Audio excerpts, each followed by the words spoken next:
So I work in healthcare, and as a healthcare worker, especially during these times, I know that it is part of my job to simply be kind, show compassion and patience to the patient. Although sometimes they're not always like that with me. But even so, I always say I like treating patients the way I would want someone to treat my grandparents or my parents. And if you work in healthcare, you know that this is not an option, this is a requirement. Sometimes it's easier said than done, but regardless of how I feel on certain days, I know that this is part of my job, part of my duty as a healthcare professional. And same thing could be said about Christians. Part of our duty, our job description is to simply be kind, to show love to one another. It's to treat people the way you would want to be treated and more. Welcome to Lighthouse Home Church Studies.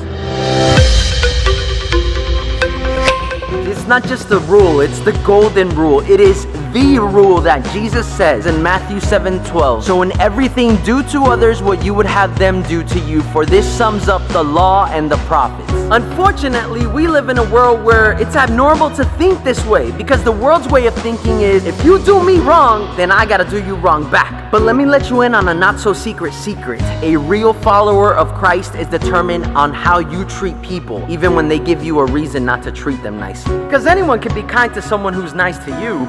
That's easy. But it takes real strength, real courage, wisdom, and honor to treat someone with love and respect, even when they've done everything not to deserve it. Because you know what? We've done everything not to deserve it as well. And yet still Jesus loves us regardless every day. We constantly have to remember everyone has problems and bad days just like we do. Sometimes we have to look at ourselves first before we criticize and judge others for being a certain way. We have to learn to step back, show empathy, and put ourselves in their shoes before we decide to act in a way we know we shouldn't. In this study, we're going to discuss how to and what it truly means to put this rule into effect. Because imagine how much better this world would be if more people put this into practice. So just remember, simply be kind. You never know whose life you can change with just one single act of kindness. God bless and enjoy your studies.